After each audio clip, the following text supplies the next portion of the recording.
Aitäh, proua president, soovin tänada raportööri hea raporti ja ka hea koostöö eest. Tahaks siinjuures peatuda kahel punktil, mis puudutab meie inimõigusalast dialoogi kolmandate riikidega ja tegelikult ma kordan eelkõneleja poolt öeldut, aga ma arvan, et see on nii oluline, et see väärib kordamist.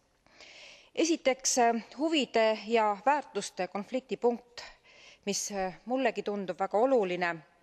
Pole saladus, et üleilmastuva maailma võidujooksus oleme hakanud oma huve väärtustele eelistama.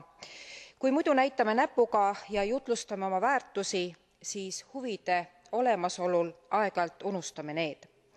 Siin tervitan ma raportööri paindlikkust, kellega koos esitasime muudatusettepanekud, mis puudutasid nii Venemaad kui Kesk-Aasiat.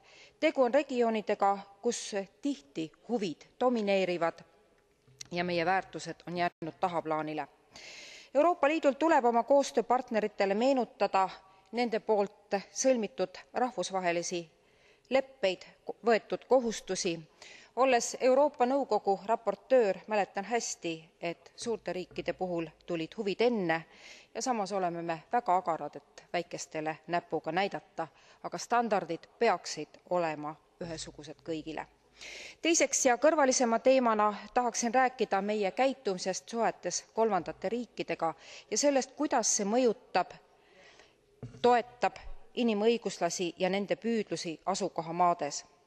Me peame alati andma lootust, aga mitte vastupidi, seda neilt võtma.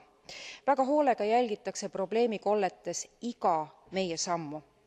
Näiteks mäletan, kui oluline, kui vajalik oli baltlastele, nende püüdlustele toetus läänest ja kui masendavalt mõjus selle puudumine.